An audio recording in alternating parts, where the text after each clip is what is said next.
अरिड़हं सालनि जी में ही जेका पीपुल्स पार्टी पंहिंजी बदनज़मी बद इंतज़ामी जे करे जेका ज़लील थी आहे उहो 18 साल हिकिड़ी तरफ़ ही 18 ॾींहं ॿी तरफ़ हिननि 18 ॾींहंनि में जेतिरो ख़्वार ऐं ज़लील थी आहे इन जेको तसवर नथो करे सघे ही बिल्कुलु बेनिकाब थी वई आहे ऐं हाणे हिननि खे यकीन थी वियो आहे हाणे इन इलेक्शन खां पोइ हिननि खे यकीन आहे त अॻी जनरल इलेक्शन जी हिननि जी नाहे माण्हू ही जेका इमरान खान जेका ॻाल्हि कंदो आहे कि ये शऊर का जो जिन है ना उधर से निकल आया है अब वापस नहीं जाएगा हाणे उमरकोट जी आवाम जो शऊर जो जेको जिन आहे उहो हाणे बोतल मां निकिरी आयो आहे हाणे इहो बोतल में न वेंदो वापसि ऐं बाक़ी भले जेके ॻाल्हियूं कंदा रहनि हिननि जो हक़ आहे असीं हुनखे कोन था रोकियूं पर हिननि जी जेका बि सरकारी मशीनरी इस्तेमालु थी उहा खां ढकियल छुपियल कान्हे ही पुलिस जेका आहे गाॾियूं खणी हलंदा रहिया माण्हुनि खे धमकियूं ॾींदा रहिया पूरे इलेक्शन प्रोसेस में बिलावल भुट्टो जो गलो ख़ुश्क लॻो पियो गड़ी ख़ुदा बख़्श में जॾहिं चयो पिए त मुंहिंजो उम्मीदवार खटायो ऐं उम्मीदवार जंहिंजे लाइ बिलावल भुट्टो हिन नालो कोन न हुन पुटु नालो खयो न बिलावल भुट्टो उम्मीदवार जो नालो खयो के नालो कोन खयो इहो ई सबबु हो जो माण्हुनि उन ते रिवेंज वरितो आहे ऐं उहे पोलिंग स्टेशन्स जेके पीपुल्स पार्टी 40 साल न हारायूं हुयूं उन्हनि पोलिंग स्टेशन्स ते हाराए वई आहे उमरकोट कॾहिं Peoples Party as a whole कोन हारायो हुयो हिन दफ़े उमरकोट हाराए वई आहे सामारो हाराए वई आहे तव्हां रिपोर्ट ॾिसो जिते जिते शहरनि उन सभिनी में वॾे पैमाने ते ही हाराए विया आहिनि हिननि पहाड़ी में वञी ज़बरदस्त क़िस्म जी बदमाशी ऐं इहो कयो आहे ऐं अच्छा हिकिड़ी जेका नूरशाह पठाण वारियूं पोलिंग स्टेशन्स आहिनि हुते वरी हिकिड़ो नओं माण्हू पैदा थियो आहे वॾो धाड़े गुंडो ऐं हुन अॻी पर हाणे उहो नओं थियो आहे कोई सरंदी अमार हू बसो माण्हू वठी वियो आहे ऐं वञी हुते जेको आहे पोलिंग स्टेशन बैलेट बॉक्सिस ऐं सभु खणी वञी पंप ते वञी रखी हुते वञी ठपा हया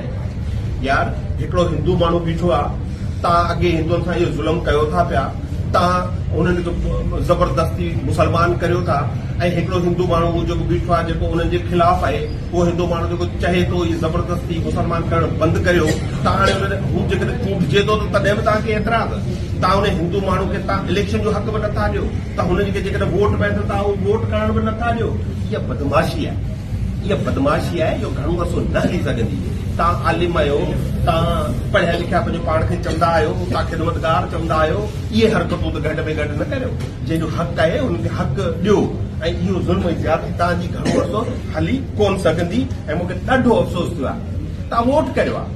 गुलज़ार खलील तव्हां सॼो मुंहिंजे ख़िलाफ़ वोट करे छॾियो आहे पर इहो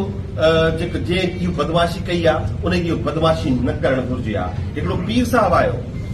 हिकिड़ो माली ग़रीब मिसकीन उमरकोट जो हू इलेक्शन थो लड़े हितां खां हिकिड़ो वॾो मतारो पीर आयो हुन वञी चालू चमरे ऐं हितां वञी ठपाए इहो को तरीक़ो आहे पीरनि जी असीं एतिराम कयूं था तमामु घणी इज़त कयूं था ऐं इज़त लहनि था ऐं हू पंहिंजी इज़त कराइनि पीर साहिब ऐं पंहिंजी इज़त करायो ऐं तव्हांजो एतिराम कयां थो इज़त कयां थो पर तव्हां जो कोई अमल कयो आहे त माण्हू सवाल पुछनि था त तव्हां पीर आहियो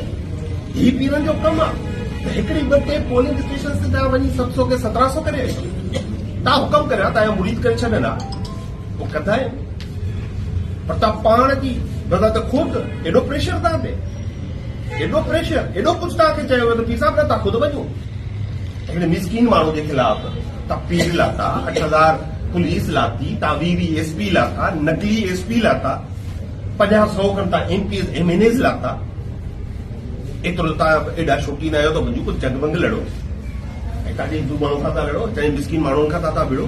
वोट था चोरी कयो ऐं पंहिंजो पाण खे बेशर्मी सां जमहूरियत जा दावेदार था सम्झो था पंहिंजो पाण खे त इहो आहे तव्हांजी जमहूरियत इहो आहे तव्हांजो असल चहिरो जेके तव्हां सभिनी बेनिकाब कयो इहे पोलिंग स्टेशन ते ठपा तव्हां बेनिकाब कया आहिनि हिननि जी सीनाज़ोरी बदमाशी इहो तव्हां बेनिकाब कई वई आहे ऐं तव्हांजो तमामु घणो शुक्रगुज़ार आहियां